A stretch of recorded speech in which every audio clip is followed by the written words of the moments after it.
네, 식사하셨습니까? 날씨가 많이 풀렸죠? 네, 너무 감사한 것 같아요. 그런데 우리 성도님들 보니까 최근에 기관지 안 좋으셔가지고 지금 기침하시는 분들이 꽤 있습니다. 오늘 또 이어서 갈라디아서 3장 말씀을 좀 같이 나누고 싶습니다. 남미에 가면 파라과이가 있죠. 우리 지금 침례교 선교사님들도 파라과이 계십니다. 거기에 가보면 까꾸바라는 한 도시가 있는데 그 도시에 아주 유명한 아주 오래된 성당이 있다고 얘기합니다. 로마 교황이 인정한 아주 오래된 성당인데 파라과이의 국민이라면 언제나 1년에 한 번 이상은 꼭 그 성당에 간다고 얘기하죠. 대통령도 꼭 1년에 정초가 되면 꼭 한 번 반드시 가야 하는 곳, 그것이 바로 그곳에 있는 오래된 성당이라고 얘기합니다. 그곳에 가는 이유가 딱 하나래요. 그곳에 큰 마리아 상이 있는데 마리아 이 두 눈 밑에 눈물 자국이 나 있다는 거예요. 그래서 그 눈물 자국 있는 마리아 상 앞에서 가면 소원이 성취되고 질병이 치유된다는 걸 사람들이 믿는다는 겁니다. 그래서 1년에 한 번은 모든 국민이 거길 가고 대통령조차도 가서 그 밑에서 기도한다고 해요. 기도하면 응답된다고.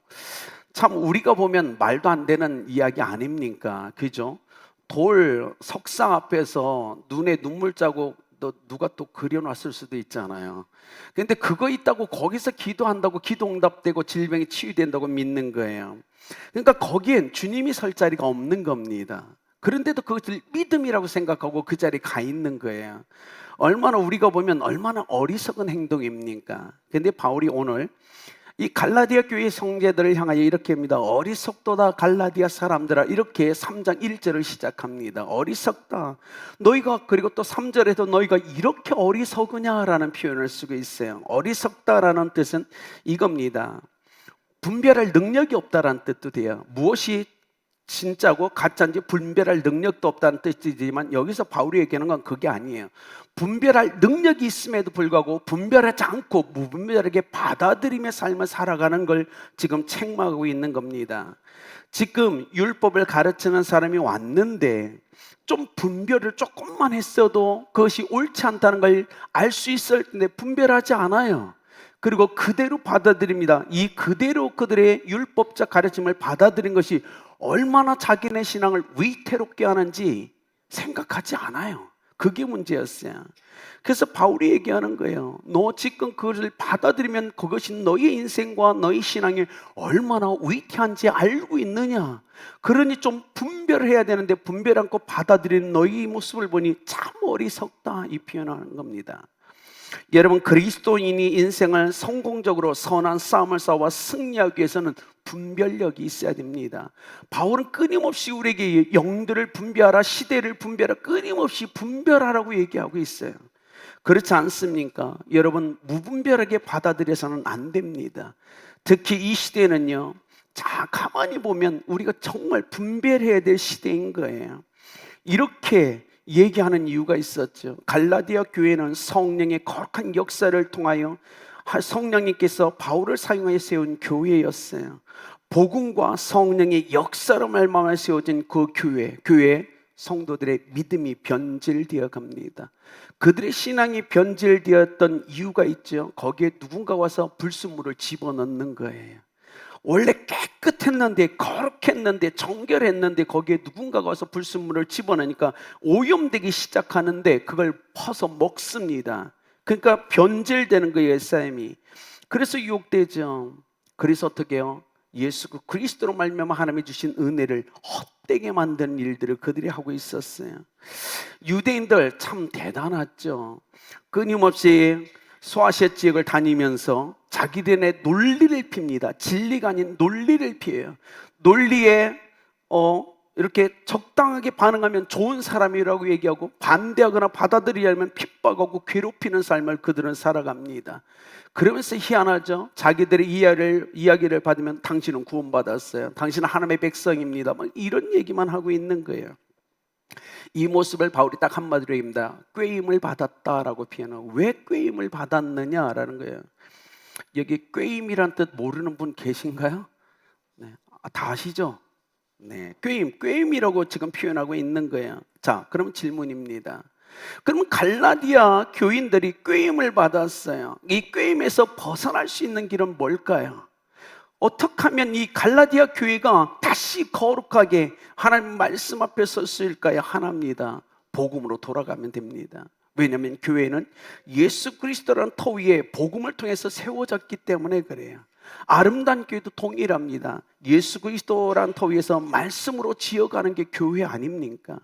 그러니까 지금 이 갈라디아 교회의 성도들이 변질되었잖아요. 그러니까 어떻게 해야죠? 그리스도 터 위에서 다시 복음으로 돌아가면 돼요. 다시 복음으로 교회를 세워나가면 됩니다. 갈라디아 교회에 다시 생기를 불어넣을 수 있는 유일한 방법은 복음으로 돌아가는 것밖에 없었어요. 그래서 오늘 바울이 안타깝지만 다시 복음을 꺼내 듭니다. 그리스도께서 십자가에 못 박히신 것이 너희 눈에 밝히 보이거늘 누가 너희를 꾀더냐라고 질문해요. 여러분, 여기 이렇게 합니다. 그리스도께서 십자가에 못 박힌 것 너희 눈앞에 밝히 보이거늘. 눈앞에 밝히 보여요. 이 말은 뭐냐면 이런 겁니다. 내가 성령을 쫓아 예수 그리스도께서 십자가에 못 박힌 그 십자가의 복음을 너희 눈앞에서 선명하게 제시했거늘이란 뜻이에요. 내가 아주 선명하게 예수 그리스도의 십자가에 못 박히신 것, 죽은 자 가운데 부활하신 그 복음을 너희 앞에서 내가 분명하게 제시했다. 분명하게 나는 가르쳤다라고 얘기하는 겁니다. 그런데 어쩌하죠? 아니, 분명히 배웠으면 분명해야죠. 바울은 그렇게 분명하게 가르쳤는데 분명하지 않은 거예요. 여러분, 저도 이곳에 와서 여러분에게 분명한 복음을 선포했어요. 가르쳤어요. 여기서 흔들리면 안 된다는 거예요. 바울은 정말 자기 인생을 다 바쳐서 죽을 힘을 다해 갈라디아 교회 성령의 역사심을 통하여 복음으로 교회를 세웠어요. 그리고 예수 그리스도가 십자가에 못 박힌 것을 아주 선명하게 제시했고 가르쳤음에도 불구하고 거기서 흔들려 버립니다. 이게 문제였다는 거예요. 꾀더냐라는 표현, 아주 굉장히 높은 속임수를 가질 때 얘기하죠. 세번역 성경이 이렇게 합니다. 누가 너희를 홀렸느냐라고 질문하고 있어요. 우리말 성경에는 누가 너희를 미혹했습니까? 라고 기록하고 있고, 이때 젊이들은 누가 너희 눈에 무엇인가를 씌웠느냐 이렇게 얘기하겠죠. 여러분 생각해 보십시오. 갈라디아 교회인들은 복음을 받았어요. 들었어요. 성령을 받은 사람들입니다. 아니, 성령을 받은 사람이 왜 이런 꾀임에 넘어가죠? 바울은 이해가 되지 않는 거예요. 아주 선명하게 분명하게 십자가의 복음을 가르쳐 줬는데, 제시해 줬는데, 성령을 받은 그들 안에 성령이 있는데 어떻게 꾀임에 넘어가죠? 라고 지금 얘기하는 거예요. 이 시대도 너무 많지 않습니까? 아마 그럴 거예요. 바울이 21세기 지금 이 시대 한국 땅에서 만약에 움직이고 있다면 한국교회 성도들 중에 정말 어쩌면 정말 많은 사람이 성령을 받았음에도 불구하고 꾀임에 넘어가서 엉뚱한 짓을 하고 있는 걸 바울은 보고 한탄하지 않을까요? 그 얘기를 하고 있습니다. 그들이 이렇게 바울이 얘기죠. 자, 갈라디아 성도들아, 질문 좀 할게. 너희가 성령 받은 것, 너희들에게 성령 받은 것은 율법을 지켰기 때문에 하나님이 너희에게 성령을 줬냐, 이렇게 질문하는 거예요. 너희들이 율법을 지켜서 성령을 받았느냐고 질문한 겁니다. 너의 삶의 능력이, 그 성령의 능력이 율법이 가져다 줬냐고 질문하는 겁니다. 아니잖아요. 율법을 지켜서 그들이 성령을 받지 않았어요. 그 삶의 능력이 율법으로부터 오는 것도 아닙니다. 결코 아니에요. 이 진리, 복음의 진리를 믿을 때 성령이 각 사람에게 임했고, 그 성령의 능력을 이미 갈라디아 교회들은 경험했음에도 불구하고 그 흔적이 다 사라져버린 거예요. 그래서 바울이 너무 고통스러워하는 겁니다. 그렇게 자기가 목숨을 걸고 생명을 걸고 전했는데 하나님이 성령으로 인쳐주셨습니다. 하나님의 자녀가 되게 해주셨죠. 성령을 의지하여 살려고 그렇게 성령까지 부어주셨음에도 불구하고 이 모든 것을 다 지금 분별하지 않고 포기하면서 육체 행위를 통해 하나님 앞에 다시 구원받겠다고 하는 이 모습이 너무 우습잖아요.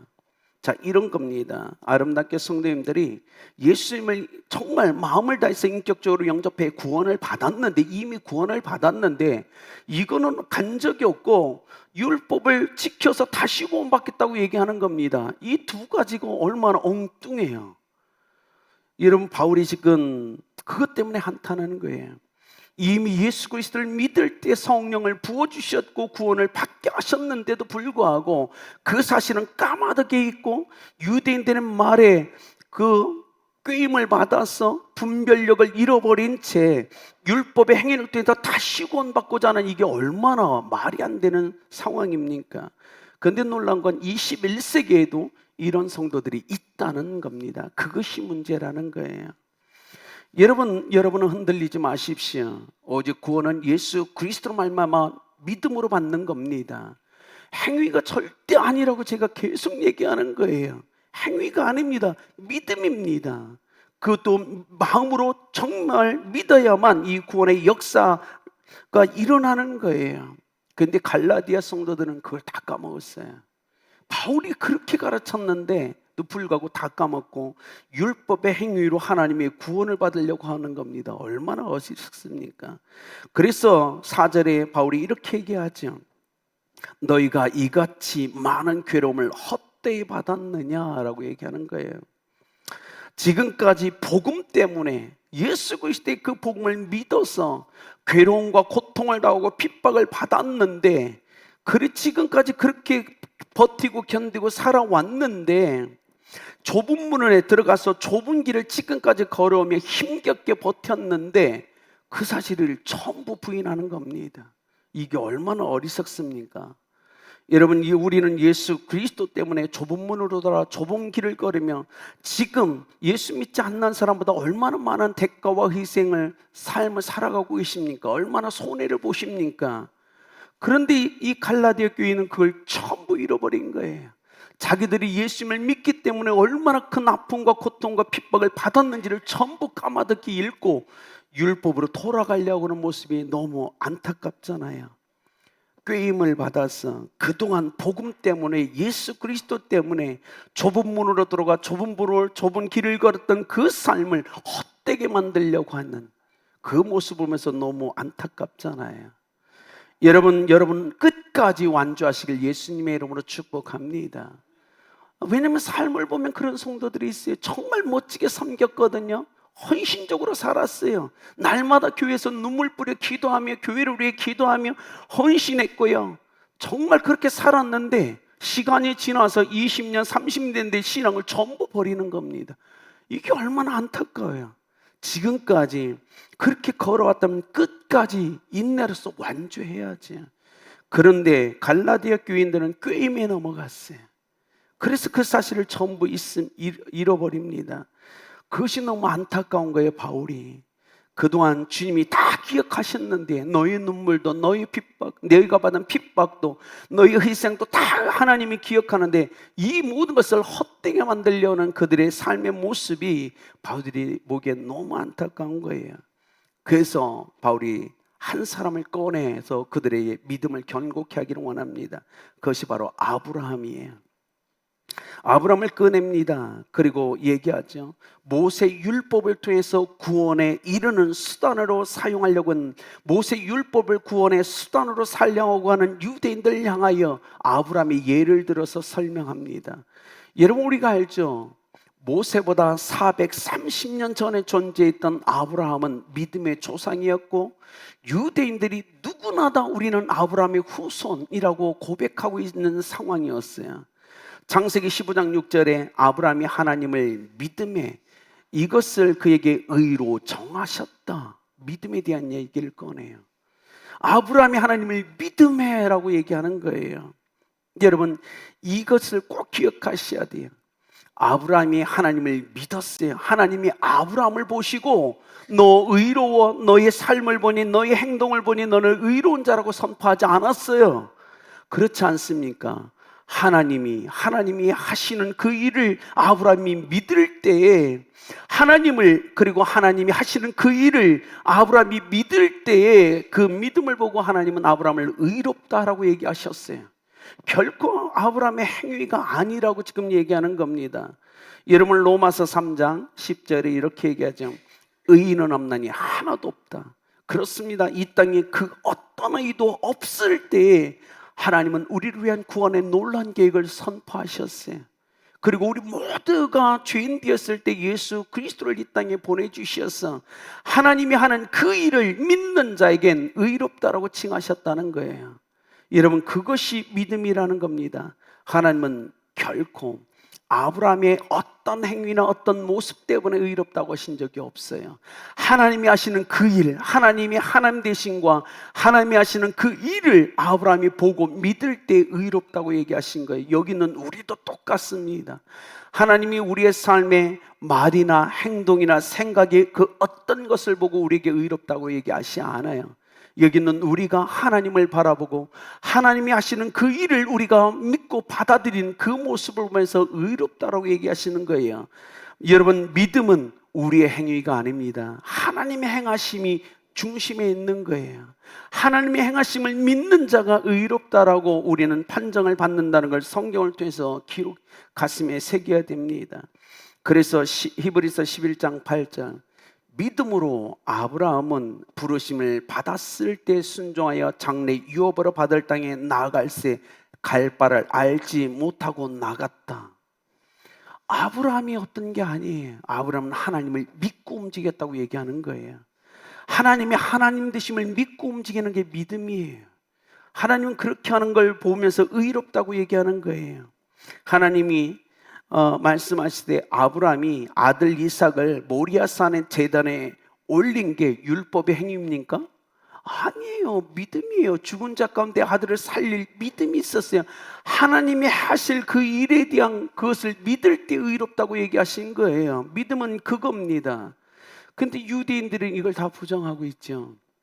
사랑하는 성도 여러분, 우리의 믿음은 우리의 행위가 결코 아니라는 거예요. 그러니 흔들리지 마십시오. 율법자들이 이단이 거짓 선지자가 와서 무엇을 선포하든 우리는 그게 아니라고 선포해야 돼요. 구원은 오직 믿음으로 받는다. 믿음은 하나님이 행하시는 것을 받아들이는 거다라는 거예요. 우리의 행함이 아니라는 거예요. 여러분, 그걸 기억하셔야 돼요. 유대인들은 아브라함을 믿음의 조상이라고 여기고 본인들이 아브라함의 후손이라고 생각하면서도 하나님 앞에 의롭게 되고 구원받는 것은 율법을 행함으로 말미암아 된다고 엉뚱한 얘기를 하는 거예요. 하나도 안 맞아요 지금. 여러분, 이게 논리성이 하나도 없는 이 말에 갈라디아 교인들이 흔들리고 있는 거예요. 우리는 아브라함의 후손입니다, 아브라함 믿음의 조상입니다라고 하면서 자기네들은 뭐죠? 율법의 행위를 통해서 의롭다고 하고 구원받으려고 하는 게 얼마나 말이 안 되는 거예요.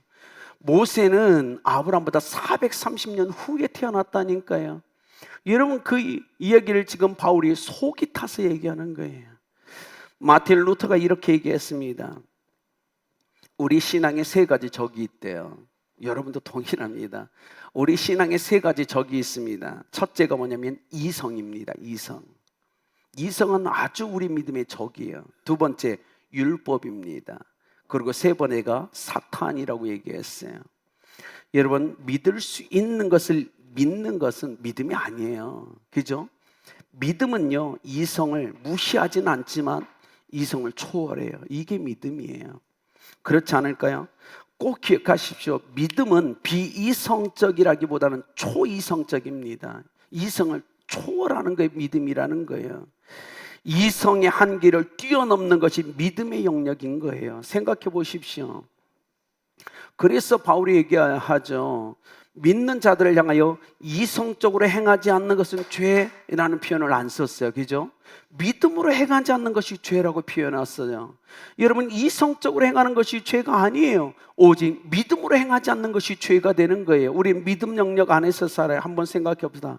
예수님이 십자가에서 죽으심이 우리를 대속하시고 속량하셨다? 하나님의 공의가 된다? 이성적으로 이거 어떻게 증명하실 거예요? 여러분, 죄인이 하나님의 자녀가 되고 몸이 부활하며 영원한 생명이 있다, 천국과 지옥이 존재한다? 이성적으로 어떻게 증명할 거예요? 이건 믿음의 영역인 거예요. 그래서 지금 얘기하는 겁니다. 믿음은 이성을 무시하지 않지만 이성을 초월한다라는 거예요. 이성을 가지고 어느 정도는 더듬어서 진리를 분별할 수도 있어요. 만날 수도 있어요. 그러나 완벽하잖아요. 불완전해요. 그래서 이성을 넘는 이 믿음을 가지고 우리는 삶을 살아가야만 된다라는 겁니다. 이 수요 저녁에 나온 아름답게 성도 여러분, 우리 온전히 믿음을 가지고 인생을 살아가시길 예수님의 이름으로 축복합니다. 이성이 잠식되어가는 이 시대를 우리는 살아야, 아니 제가 이 시대를 보면 이제는 이성보다 감정의 노예로 살아가는 시대인 것 같습니다. 이젠 감정 때문에 믿음도 없어요. 신앙도 없어요. 하나님도 없어요. 그래서 감정의 노예가 되어 인생을 살아가는 시대가 바로 이 시대인 것 같아요. 여러분만은 속아 넘어가지 마십시오.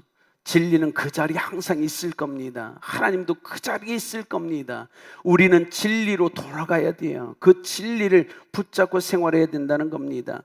유대주의자들은요, 아브라함의 이 믿음을 부정했어요. 그리고 모세의 율법을 자꾸 추정할 때 바울이 아브라함을 통해서 그 율법의 행위가 말이 안 된다고 지금 반박하고 있는 겁니다.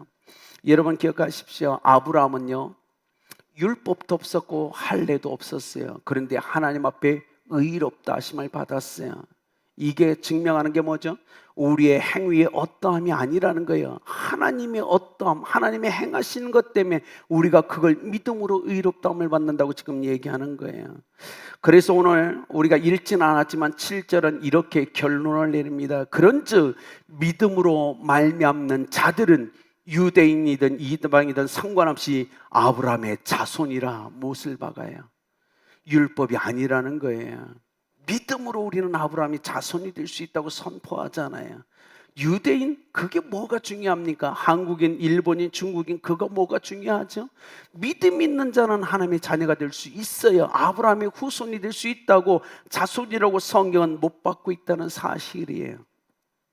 혹시 여러분 2018년도에 CBS에서 8부작 다큐로 방송된 신천지에 빠진 사람들 다큐 보신 적 있으세요? 저도 그때는 잘 못 봤다가 최근에 한번 좀 봤어요.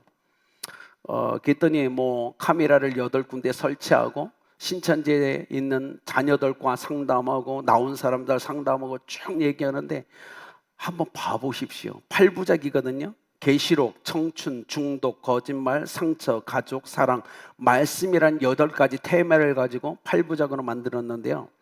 여기 있는 여러분이 보면 그냥 웃어요. 말도 안 되는 거짓말 보고 웃어요. 정말 말이 안 됩니다. 그리고 훈련시켜요.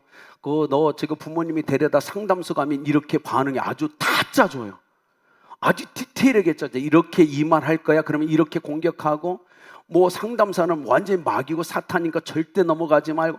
와, 근데 상담원 애들이 그대로 반응해요. 그대로 발악을 합니다.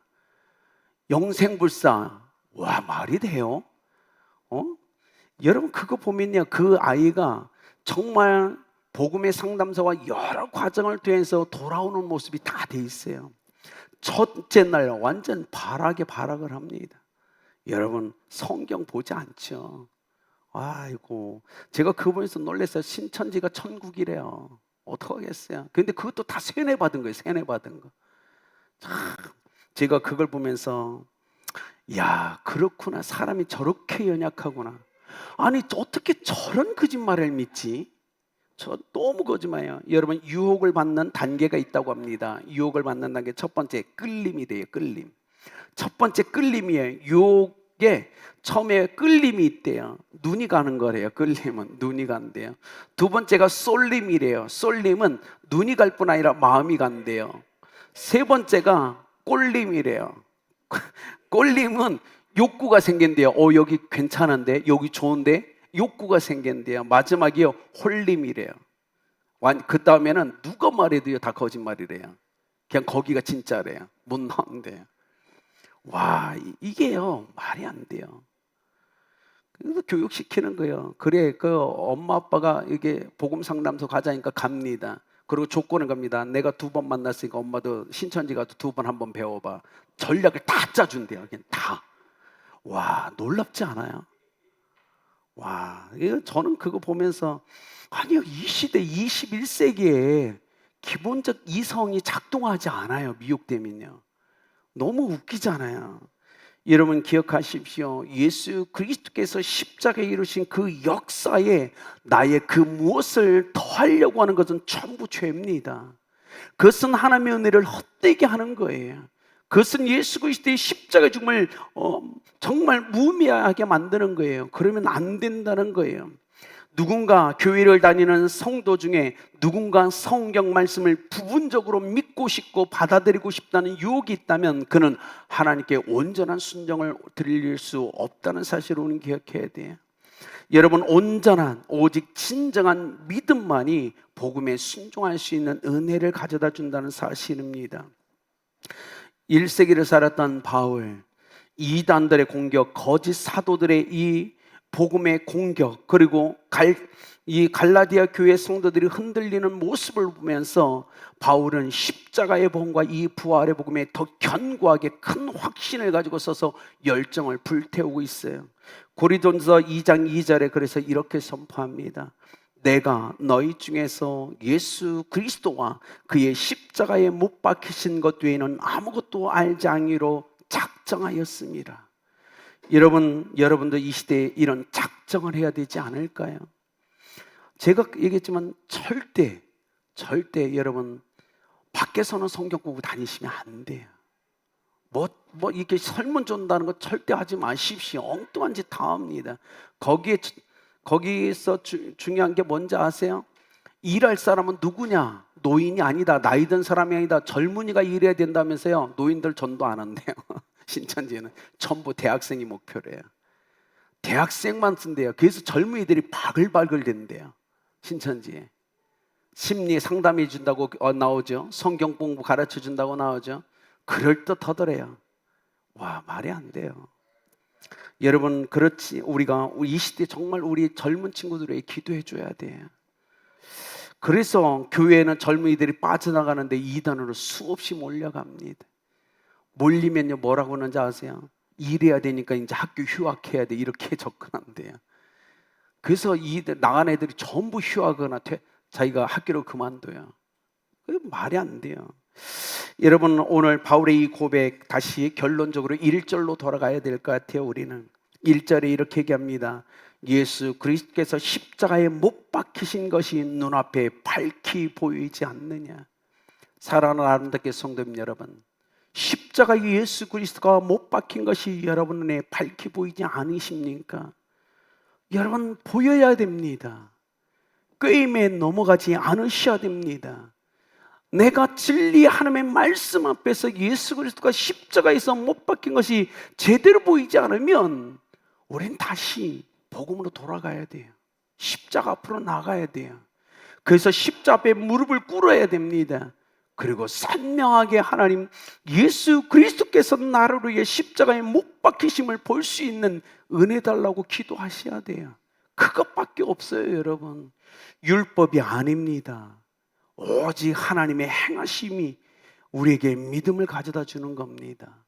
오늘 이 말씀을 꼭 기억하셨으면 좋겠어요. 저는 잘 모르겠습니다. 시간이 지나면서 한국교회 성도들을 보면서 이런 걱정이 들긴 해요. 예수님이 이 땅에 오실 때 정말 믿음을 보일 수 있을까? 몇 명이나 가능할까? 시간이 갈수록 기도의 자리를 벗어나고 예배 자리를 벗어나고 봉사의 자리를 떠나가고 대형교회 숲에 숨어서 헌금도 강조하지 않고 봉사도 강조하지 않고 그저 그렇게 일주일에 한 번 나가서 앉아있는 것이 예배라고 생각하는 잘못된 신앙관을 가지고 있는 그들이 과연 하나님 앞에 인정받을 수 있을까요? 저는 심히 걱정됩니다. 우리가 복음 앞에 붙잡혀 있다면, 성령이 우리 속에 있다면 결코 그 삶을 살 수 없지 않을까요? 성령이 가만두실까요? 우리를? 아닐 겁니다. 성령이, 하나님이 우리 가운데 모신 성령이 우리 가운데 있다면 우리는 결코 그 삶으로 만족이 안 될 거예요. 성령이 끊임없이 우리를 십자가 앞에 엎드리게 할 겁니다. 십자가를 분명히 보게 만들 겁니다. 그리고 우리로 그렇게 하나님 앞에 예배자로, 기도자로, 누군가를 섬기는 자로 살아가라고 우리를 인도해 주지 않을까요? 아름답게 성도님 여러분 많은 성령의 충만한 인도하심 받길 예수 그리스도의 이름으로 축복합니다.